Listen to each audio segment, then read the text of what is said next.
Olá, começa agora pela TV Câmara de Araçatuba mais uma edição do programa Identidade Pública. E a nossa convidada especial de hoje é pedagoga e professora de matemática, Irani Perenha Bacalá. Ela é casada, mãe de 3 filhos e avó de 3 netos. Traz no seu DNA a paixão pela educação, seja como professora e gestora de ensino. Irani, é muito bom contar com a sua presença aqui no Identidade Pública. Eu que agradeço a oportunidade e cumprimento a todos. Ok. A senhora nasceu na cidade de Presidente Venceslau, ali na região de Prudente. Por quanto tempo a senhora esteve naquela cidade até chegar aqui no município de Araçatuba? Bem, nós nos mudamos de lá quando eu tinha 6 anos e pouco. E passamos por Dracena, um tempo pequeno ainda, porque o meu pai, filho de juiz de direito, era o filho rebelde e um jornalista rebelde.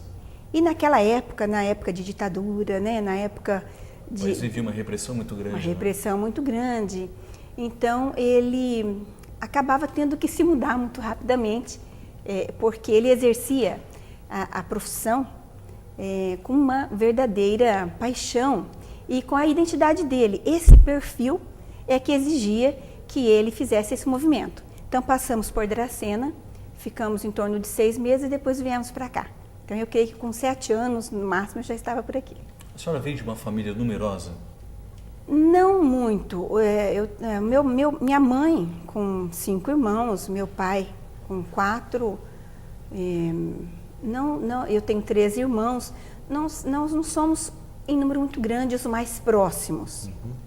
Mas eu tenho ainda a família da minha mãe, a família do meu pai. Então eu tenho vínculos ainda com Venceslau, com o Presidente Venceslau, porque parte da família da minha mãe e do meu pai ainda estão por ali. A cidade de Natal, Venceslau, e Araçatuba ficou sendo a cidade do coração. A cidade que eu amo. Amo o povo daqui, amo Araçatuba. Ok, e como é o seu relacionamento em família? A senhora notadamente demonstra um carinho, um amor muito grande quando fala de família. Como é seu relacionamento com pais, com irmãos? Então, o meu pai foi uma pessoa que marcou demais a nossa vida. Pais sempre marcam, né? Mas ele foi um professor para cada um de nós. Ele de uma cultura fabulosa. A gente costumava dizer que ele é uma enciclopédia ambulante. Realmente tudo aquilo que a gente tinha para discutir, tudo aquilo que nós tínhamos dúvida, ele tinha uma resposta, ele conhecia, ele tinha uma informação. Então isso marcou muito. A minha mãe é aquela pessoa zelosa com a casa, né, com a formação feminina minha e com a preocupação com os meus irmãos. Os meus irmãos que também por conta dessa insegurança, vamos dizer assim, que as mudanças provocavam, as mudanças do meu pai provocavam, os meus irmãos começaram a trabalhar muito cedo, mas foram, para mim, assim, irmãos e pais, né? Partilhamos momentos deliciosos e eles continuam sendo aquelas pessoas, os meus irmãos, que apesar de mais velhos, são os meus irmãozinhos queridos, muito queridos, um amor muito grande entre todos nós. Casaram-se, eu tenho os meus sobrinhos, né? Eu também me casei já há 36 anos. E eles se estabeleceram na região de Araçatuba também? Então, os meus irmãos não. O meu irmão mais velho, o Itamar, está em Cuiabá. Ele é um militar aposentado, porque herdou muito do meu pai e acabou sendo aposentado, entre aspas, né? Porque fez uma colocação em jornal pública contra o governo. E ele é jornalista também? Ele é jornalista hoje, mas na época ele era major. Ele fez academia, ele fez a AMAN e ele exercia a função de major na época que ele fez um comentário, na época do Geisel ainda, e ele foi aposentado. Exigiu um momento de coragem, um militante na área do jornalismo e ainda assim conciliar com a área sendo militar, não é muito fácil, né, administrar esses dois polos tão opostos assim, né? Pois é, mas... Um primando pela democracia e o outro pela repressão, né? Exato. Mas as pessoas loucas por verdade, naquela época, tinham que manter a boquinha um pouco mais fechada e isso foi muito difícil, né? Principalmente para nós que já vimos de uma educação que primava por essa verdade, por essa busca, né? Isso foi marcante. Mas hoje até eu observo de longe, né? Quando eu fico olhando a minha vida, eu observo e vejo, puxa, como foi bom ter vivido isso. Como foi, que oportunidade maravilhosa você vivenciar aqueles momentos de repressão, de luta, de confrontos e ver surgir disso tudo uma democracia, que não é ainda aquela que nós sonhamos, mas que está aí, A liberdade da imprensa, né, um fator fantástico para as nossas vidas. Permita-me destacar que o seu pai, como a gente vem falando bastante, o senhor vem relembrando nesse início de entrevista, é o Odorindo Perenha, que dá nome a uma das principais vias de intercomunicação viária aqui no município, né? de trânsito, que é a Avenida Odorindo Perenha, ali na região do Moarama. E como que foi para a senhora exatamente administrar essa situação, tendo um pai militante, irmãos militantes, e que contribuíram realmente para o progresso de Araçatuba, reconhecidamente aí dando nome a uma das principais vias que interligam o centro à região ali da Zona Leste? Conviver com eles foi assim maravilhoso, foi de um crescimento fantástico. Mas é lógico que a situação do medo permanecia em casa, né? Meu pai gostava muito, não incentivava muito a leitura. Não podia ser diferente, claro. E nós líamos Monteiro Lobato, Afonso Schmidt, mesmo quando crianças. Monteiro Lobato era bastante engajado politicamente também, então, né? Uma das vezes que nós fomos vistoriados em casa, vamos dizer assim, uma das preocupações nossas foi com a coleção do Monteiro Lobato, por incrível que pareça. As pessoas que estavam ali vasculhando a vida do meu pai, pegaram a coleção do Monteiro Lobato como um fato que pudesse condená-lo por ser adepto a uma filosofia diferente daquela que eles, na época, tinham como... Tinha uma postura nacionalista, assim, bastante interessante, né? Forte, né? Uma coisa muito forte, que não dava para negar nem para fugir, né?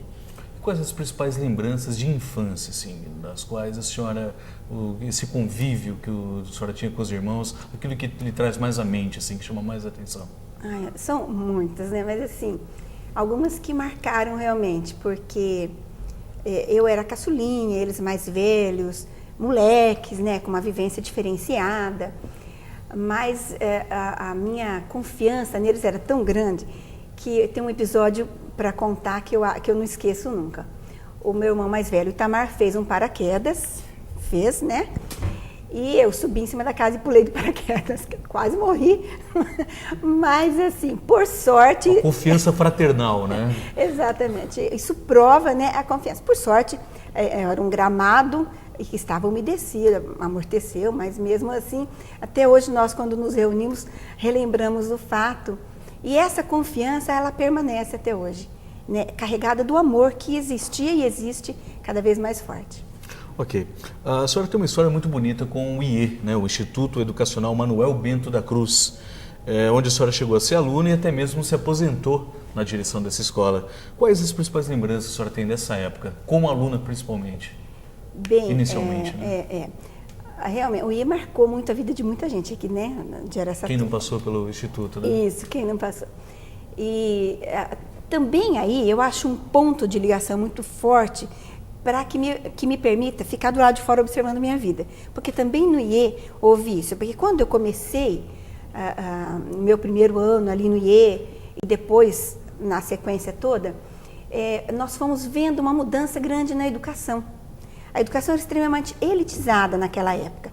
Só estudava as pessoas que vinham de famílias de questões financeiras mais avançadas ou aquelas que tinham um vínculo com o desenvolvimento intelectual, né? Que podia não ter dinheiro, porque naquela época nem sempre as coisas... Né? Aliás, hoje ainda é assim.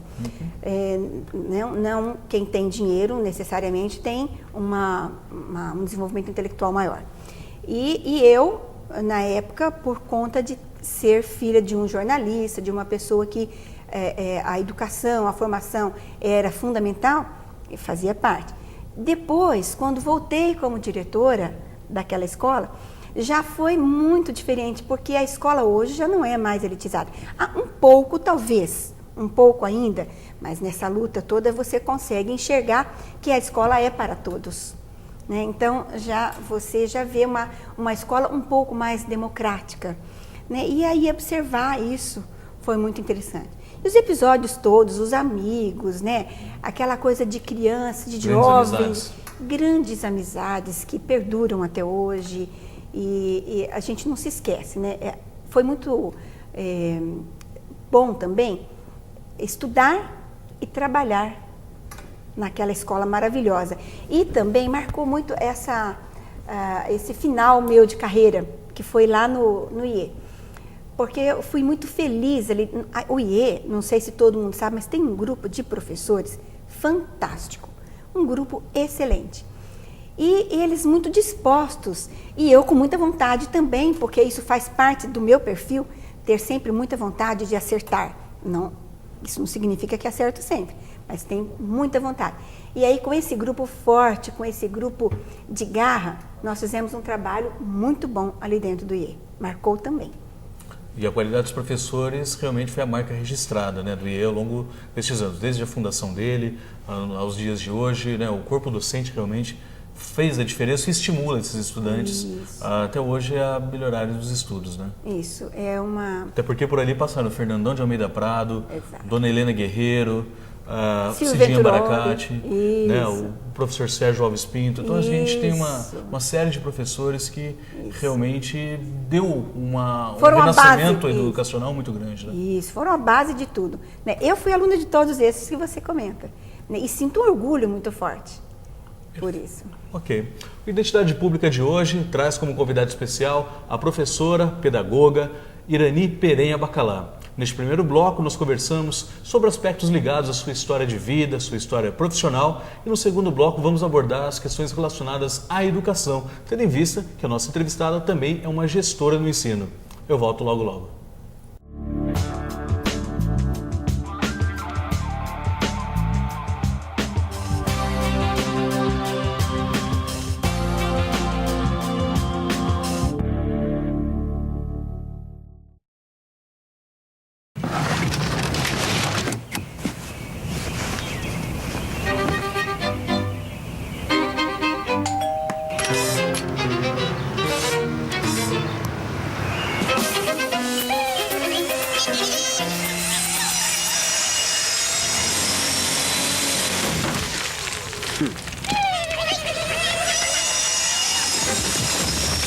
Se você não sabe mais como se livrar das coisas usadas, ligue que o Exército de Salvação retira. Audiodescrição.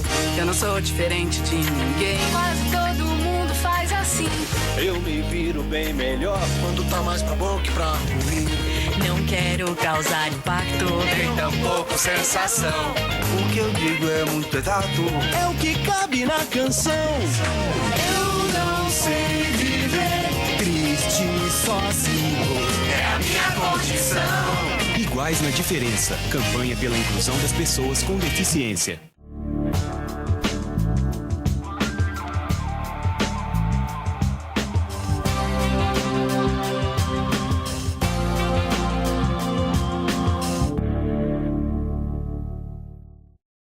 De volta com a Identidade Pública de hoje, que traz como convidada especial a professora e pedagoga Irani Perenha Bacalá. Professora Irani, a gente estava até conversando aqui há pouco sobre essa questão bacana que a senhora tem, essa questão íntima ligada à família. A senhora, como teve os pais como fonte de inspiração para suas grandes realizações profissionais, a senhora também tem nos filhos a continuidade desse orgulho que a senhora demonstra, né? Exatamente ter em relação à família. Conte um pouco mais sobre essa vida que a senhora tem com os filhos.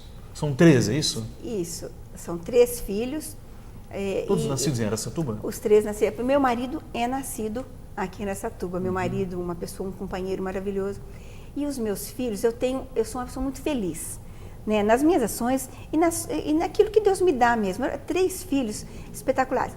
E eles, normalmente, você tem 2, 3 filhos e cada um é de um jeito. E a gente ainda fala, exemplifica muito, olha, os dedos das mãos são todos diferentes. Mas eu tenho 3 filhos iguais. Não só fisicamente, que são a cara do pai, né? Mas ainda bem que nasceram de mim. Mas eles são muito parecidos, fizeram o mesmo curso na mesma universidade, atuam na mesma área. Os três, um ajuda o outro. Qual curso que eles optaram? Eles fizeram Ciências da Computação na Federal de São Carlos. Com 3 mentes privilegiadas, afinal de contas é uma das maiores instituições, né, focadas nesse assunto do país. É verdade. E são meninos esforçados, responsáveis, né? Eu tenho um orgulho muito grande deles. Na verdade, é muito fácil educar quando você tem filhos como os meus. Às vezes as pessoas me perguntam, Irani, o que é que você fez para ser tão bem sucedida na educação dos seus filhos? E eu sinto muito, mas eu não sei dizer. Foi uma bênção mesmo de Deus na minha vida. Mais uma daquelas que Ele tem reservado para mim. Mas com certeza os filhos também se inspiram muito nas atitudes, naquilo do conteúdo que é passado dentro de casa. Então a senhora estimulou a educação deles extra a escola muito grandes, assim, né? Foram muitas as influências, as atitudes. Assim, o fato de também ir com a mãe para a escola e estar ali o dia inteiro comigo, né? Isso realmente. Mas uma vez uma pessoa me procurou e disse, fez essa pergunta, Irani, estou passando por problemas, tal. Como é que eu posso lidar com os meus filhos? Para dar certo. E eu fiquei assim surpreendida com aquela pergunta, me pegou num momento assim que eu não sabia realmente o que responder. E juntei os três e falei, olha, uma senhora, uma amiga me perguntou isso e eu não soube responder. Aí eles me disseram, mãe, você disse para ela que você deu muito amor? Achei muito linda a resposta que eles me aconselharam a dar. Né? Não sei, mas penso que isso também é forte e ajuda muito. Aliás, um DNA de uma família, a paixão pela educação e o amor incondicional realmente dita uma longevidade de uma harmonia muito grande, né? Sabe, João, para ser educador tem que ser movido pelo amor. Porque o amor vai te trazendo a compreensão, vai te permitindo ser educador. E por falar na carreira de educação, como surgiu o seu interesse pelo magistério? Quando eu fui fazer faculdade de filosofia, a mulher fazia mesmo, normalmente, era uma coisa normal. Você terminava o antigo, né, colegial e a mulher era direcionada para a área de educação. Era de praxe mesmo, assim, né? Ou você ia ser dona de casa, né, ou você acabava partindo ali para a área de educação. Mas, mesmo quando criança, eu acho que também isso é que toda menina faz. Eu brincava muito de dar aula, né? Eu gostava muito dessa brincadeira.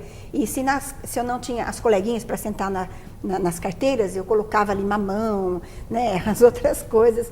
Fazia minha sala de aula e ministrava as minhas aulinhas ali. Então, realmente, eu tinha convicção de que eu queria ser professora. Eu gosto muito daquilo que eu faço. Lidar com gente, sabe? E um dia você vê uma criança que não sabe fazer um A. Daí, alguns dias, ela faz com tranquilidade. Então, você vai observando isso e te enche de alegria, te dá uma satisfação que eu acho que poucas profissões podem dar.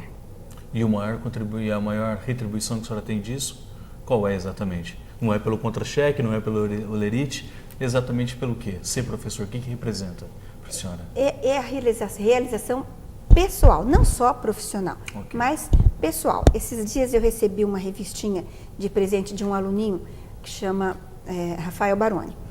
E aí ele escreveu muito rapidamente assim, a professora Irani, pelas oportunidades que me deu de crescimento. A hora que eu li aquilo, sabe, gente, mas foi assim. Enche os olhos, né? É maravilhoso. A senhora também desempenhou outras funções no magistério, entre elas a de delegado de ensino substituta. A senhora, qual as principais lembranças que a senhora tem exatamente nessa ocasião que a senhora substituiu, né, o dirigente titular na ocasião? Na verdade, isso também é muito interessante, muito importante, porque você vê o outro lado. Sair das classes, né? Sair exatamente da sala de aula por uma função tão importante como essa de gestão. Isso, né? Que é muito mais administrativa, você perde o calor do aluno, né? O calor da escola, porque a escola é calorosa, é extremamente agradável. Você entra gostoso, sabe? É maravilhoso entrar numa escola, entrar numa sala de aula. Na delegacia de ensino, na época, hoje diretoria, você não tem esse calor. mas você tem ali um rol de atividades e preocupações grandes que são realmente voltadas para aquele aluno. Então, se você é capaz de se fazer presente, de enxergar o aluno, mesmo quando está no papel, isso te fortalece como profissional. Se você esfriar, então é hora de sair de perto. Porque ele funciona como uma casa das máquinas, dessa engrenagem master que é a sala de aula, né? Isso. Ali a diretoria de ensino, cuidar de tantas unidades, porque enquanto você é professor, você está dando aula em 1, 2 unidades, se tanto, e ali atuar diretamente na delegacia de ensino envolve outros desafios, né? Outros desafios. Os principais, assim, que a senhora elencaria para a gente durante sua gestão? O bem-estar mesmo do aluno, né? Porque o que chega até você ali naquele momento frio de sala fechada são as dificuldades que eles passam. E aí você busca soluções. Então, você se transporta, mesmo que não fisicamente, você se transporta para aquela situação. E aí a busca de solução é com base nisso, com base naquilo que você já sabe, no amor que você tem e no interesse que você tem no sucesso desse aluno que representa para nós o futuro. Nós não perdemos isso de vista. Professora, existem diferenças de gerir a educação dentro das instituições particulares e as instituições públicas, visto que a senhora tem passagem por esses dois tipos de ensino, tanto o privado quanto o público? Olha, eu tem gostaria... Tem diferença na clientela? Como que a senhora vê Eu isso? gostaria muito de dizer para você que não tem. Tá. Mas não é verdade. Nós temos realmente uma diferença. Nós temos uma clientela mais homogênea dentro da escola particular. Nós temos... É lógico que bom aluno também você encontra em qualquer lugar, famílias preocupadas, né? Mas nós temos aquele aluno no estado que trabalha o dia inteiro e às vezes vem para a escola carregando aquele cansaço, né? Que não tem tempo de estudar, que é revoltado por tantos problemas que a vida lhe coloca à frente, né? E na escola particular isso diminui.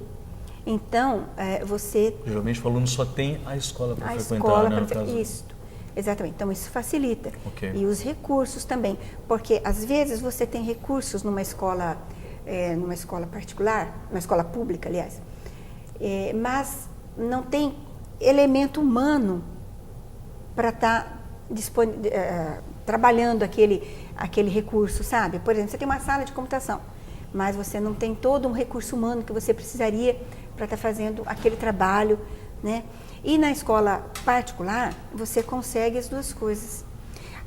Se bem que na escola pública, o professor corre atrás de tudo, o diretor, todo mundo se movimenta de todas as maneiras para ver se conseguem fazer as coisas acontecerem de fato. Criatividade é a mãe das invenções nesse caso. Exatamente. É extremamente necessária essa criatividade.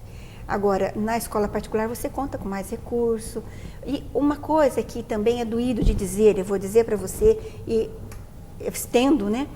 Mas nós lutamos muito para a efetivação do professor, para que o professor tivesse a segurança na escola, né? A segurança de futuro. Segurança até da integridade física, que nos dias de hoje, dentro das instituições públicas principalmente, é uma questão de... Fica vulnerável. De vida, né? Exatamente. Então, mas nós lutamos muito por isso. Mas é uma faca de dois gumes.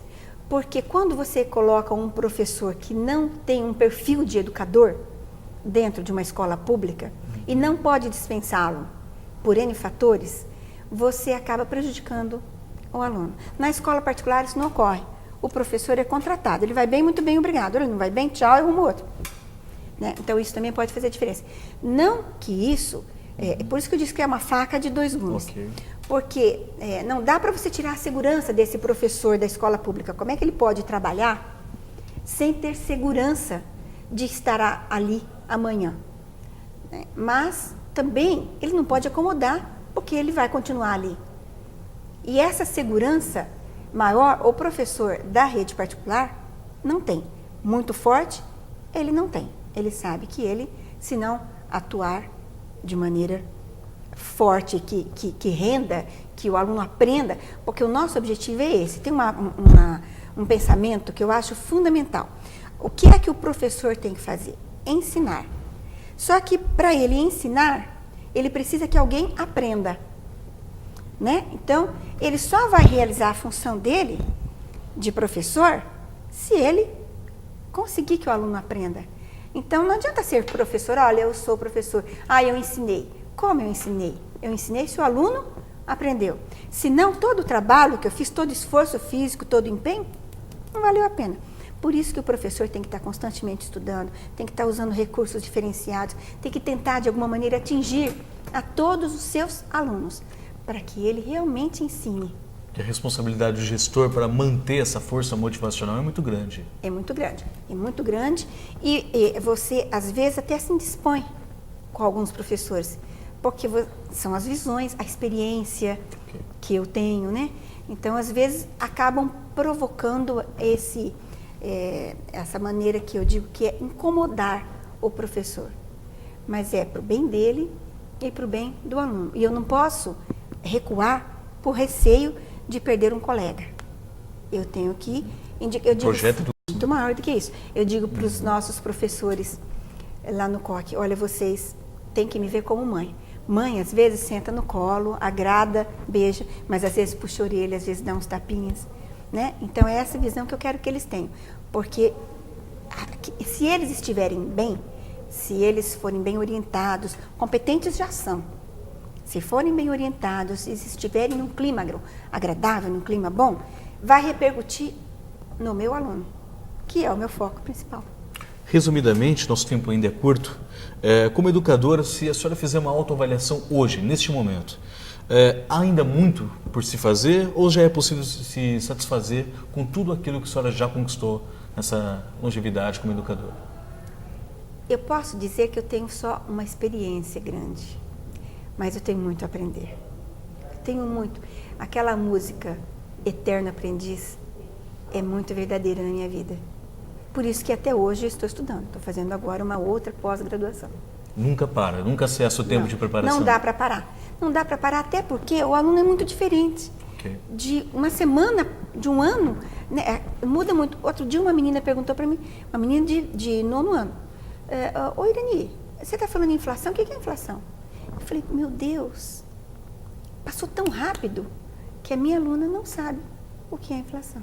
Que é um conceito básico, né? Que até então todos que frequentam uma unidade de ensino deveriam dominar. Ou pelo menos ter uma noção, né, do que é o termo. E isso foi tão forte em uma época, né, que hoje já não é uma coisa tão significativa.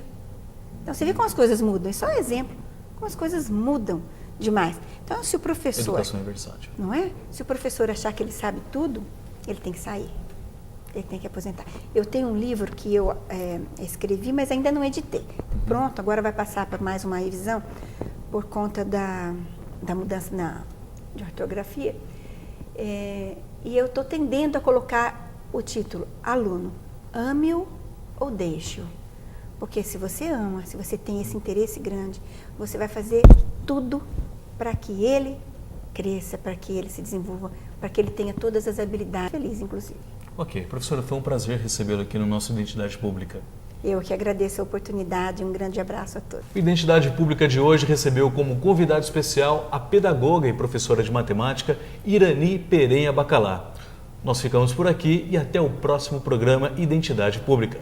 Até mais.